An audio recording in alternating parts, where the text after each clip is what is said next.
بسم الله الرحمن الرحيم. الرحمن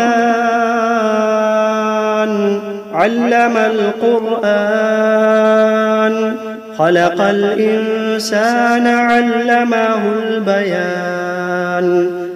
الشمس والقمر بحسبان، والنجم والشجر يسجدان. والسماء رفعها ووضع الميزان، ألا تطغوا في الميزان.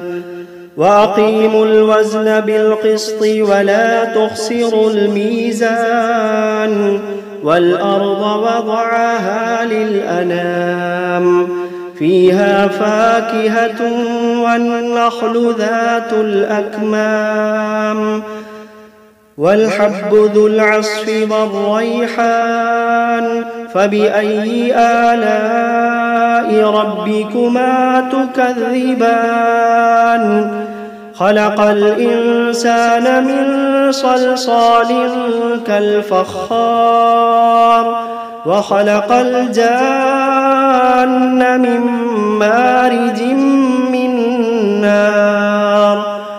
فبأي آلاء ربكما تكذبان. رب المشرقين ورب المغربين، فبأي آلاء ربكما تكذبان. مرج البحرين يلتقيان، بينهما برزخ لا يبغيان. فبأي آلاء ربكما تكذبان.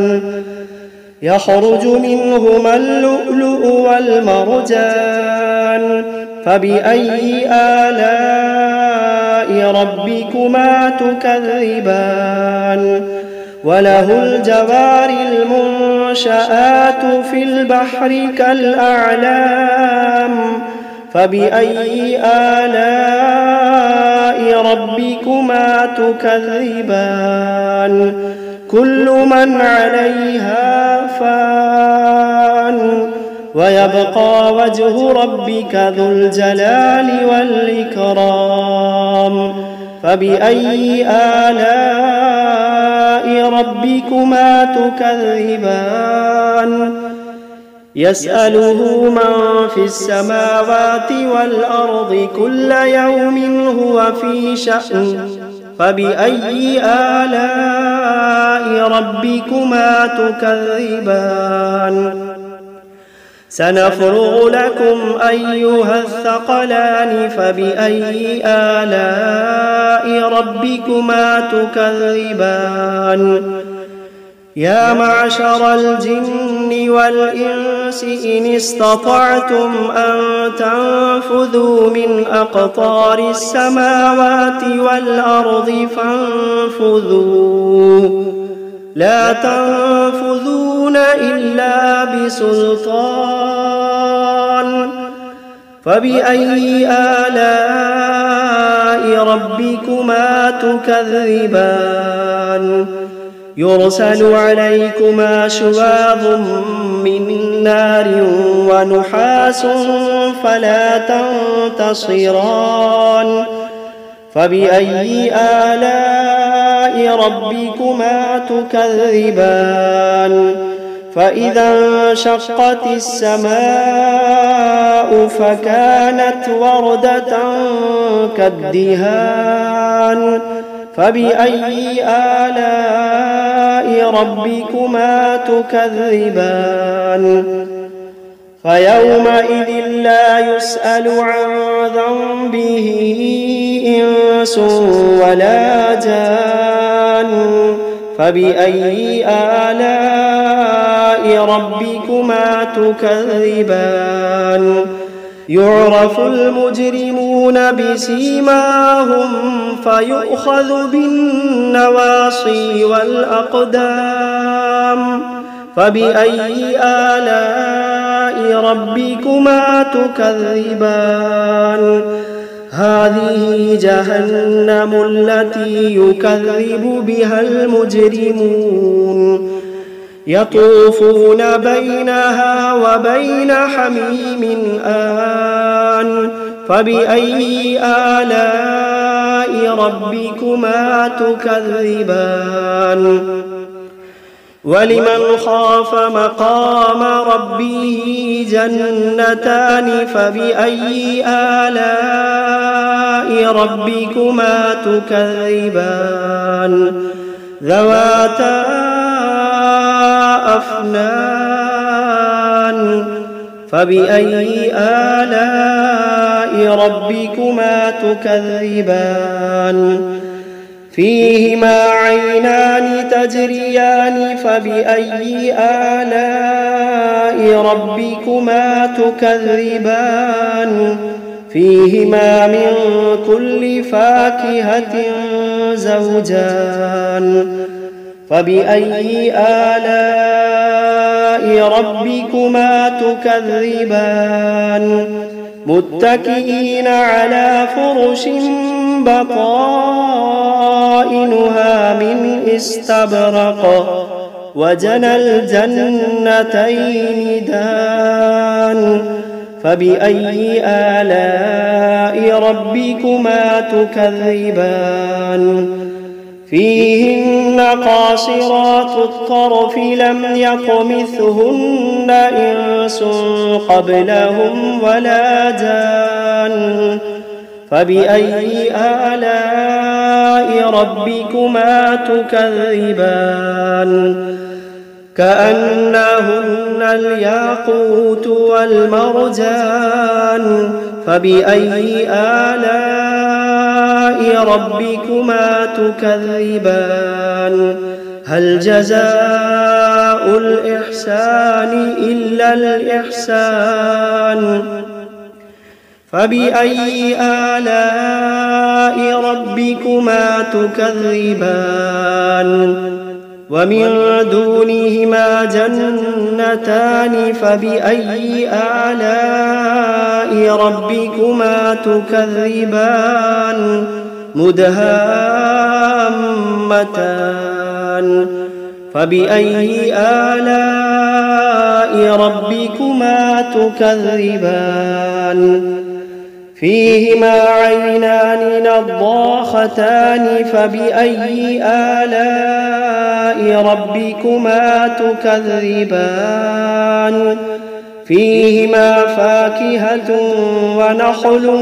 ورمان فبأي آلاء ربكما تكذبان فيهن خيرات حسان فبأي آلاء ربكما تكذبان حور مقصورات في الخيام فبأي آلاء ربكما تكذبان لم يطمثهن إنس قبلهم ولا جان فبأي آلاء ربكما تكذبان متكئين على رفرف خضر وعبقري حسان فبأي آلاء ربكما تكذبان تبارك اسم ربك ذي الجلال والإكرام بسم الله الرحمن الرحيم تبارك الذي بيده الملك وهو على كل شيء قدير الذي خلق الموت والحياة ليبلوكم أيكم أحسن عملا وهو العزيز الغفور الذي خلق 7 سماوات طباقا ما ترى في خلق الرحمن من تفاوت فارجع البصر هل ترى من فطور ثم ارجع البصر كرتين ينقلب إليك البصر خاسئا وهو حسير ولقد زينا السماء الدنيا بمصابيح وجعلناها رجوما للشياطين وأعتدنا لهم عذاب السعير وللذين كفروا بربهم عذاب جهنم وبئس المصير إذا ألقوا فيها سمعوا لها شهيقا وهي تفور تكاد تميز من الغيظ كلما ألقي فيها فوج سألهم خزنتها ألم يأتكم نذير قالوا بلى قد جاءنا نذير فكذبنا وقلنا ما نزل الله من شيء إن أنتم إلا في ضلال كبير وقالوا لو كنا نسمع أو نعقل ما كنا في أصحاب السعير فاعترفوا بذنبهم فسحقا لأصحاب السعير إن الذين يخشون ربهم بالغيب لهم مغفرة وأجر كبير وأسروا قولكم أو اجهروا به إنه عليم بذات الصدور ألا يعلم من خلق وهو اللطيف الخبير ألا يعلم من خلق وهو اللطيف الخبير هو الذي جعل لكم الأرض ذلولا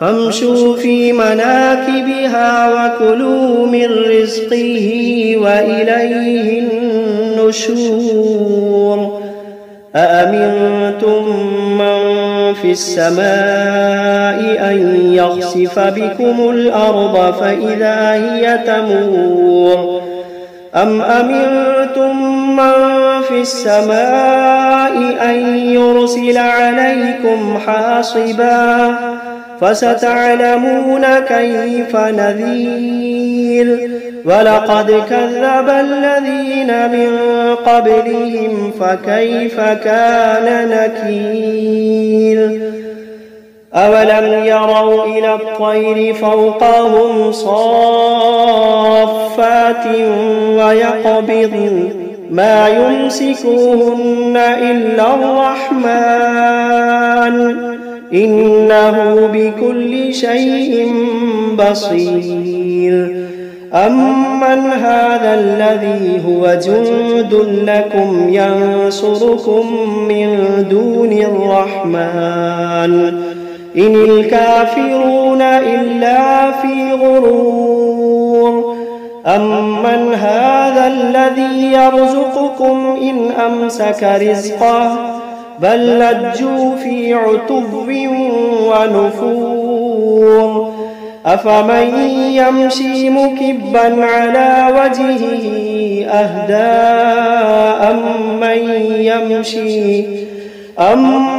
يمشي سويا على صراط مستقيم قل هو الذي أنشأكم وجعل لكم السمع والأبصار والأفئدة قليلا ما تشكرون قل هو الذي ذرأكم في الأرض وإليه تحشرون ويقولون متى هذا الوعد إن كنتم صادقين قل إنما العلم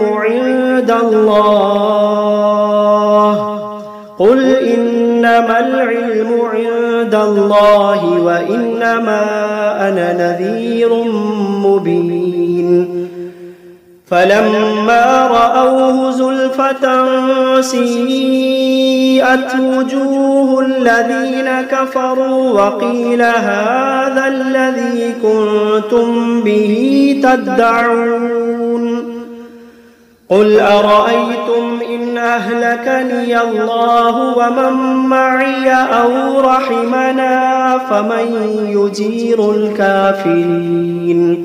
فمن يجير الكافرين من عذاب أليم قل هو الرحمن آمنا به وعليه توكلنا فستعلمون من هو في ضلال مبين قل أرأيتم إن أصبح ماؤكم غورا فمن يأتيكم بماء معين بسم الله الرحمن الرحيم قل أوحي إلي أنه استمع نفر من الجن فقالوا إنا سمعنا قرآنا عجبا يهدي إلى الرشد فآمنا به ولن نشرك بربنا أحدا وأنه تعالى جد ربنا ما اتخذ صاحبة ولا ولدا وأنه كان يقول سفيهنا على الله شططا وأنا ظننا أن لن تقول الإنس والجن على الله كذبا وأنه كان رجال من الإنس يعوذون برجال من الجن فزادوهم رهقا وأنهم ظنوا كما ظننتم أن لن يبعث الله أحدا وأنا لمسنا السماء فوجدناها ملئت حرسا شديدا وشهبا وأنا كنا نقعد منها مقاعد للسمع فمن يستمع الآن يجد له شهابا رصدا وأنا لا ندري أشر أريد بمن في الأرض أم أراد بهم ربهم رشدا وأنا منا الصالحون ومنا دون ذلك كنا طرائق قددا وأنا ظننا أن لن نعجز الله في الأرض ولن نعجزه هربا وأنا لما سمعنا الهدى آمنا به فمن يؤمن بربه فلا يخاف بخسا ولا رهقا وأنا منا المسلمون ومنا القاسطون فمن أسلم فأولئك تحروا رشدا وأما القاسطون فكانوا لجهنم حطبا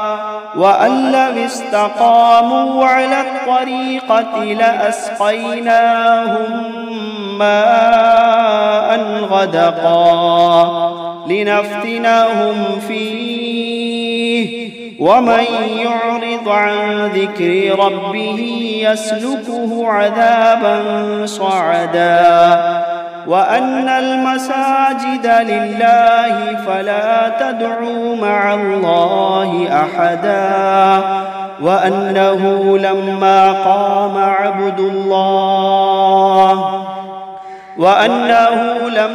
قام عبد الله يدعوه كادوا يكونون عليه لبدا. قل إنما أدعو ربي ولا أشرك به أحدا.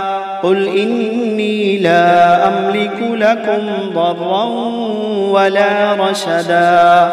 قل إني لا أملك لكم ضرا ولا رشدا. قل إني لن يجيرني من الله أحد.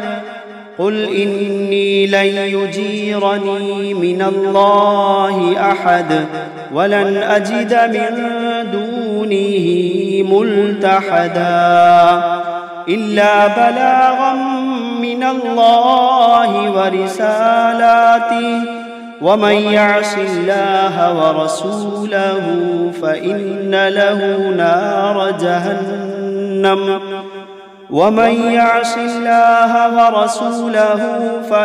له نار جهنم خالدين فيها أبدا.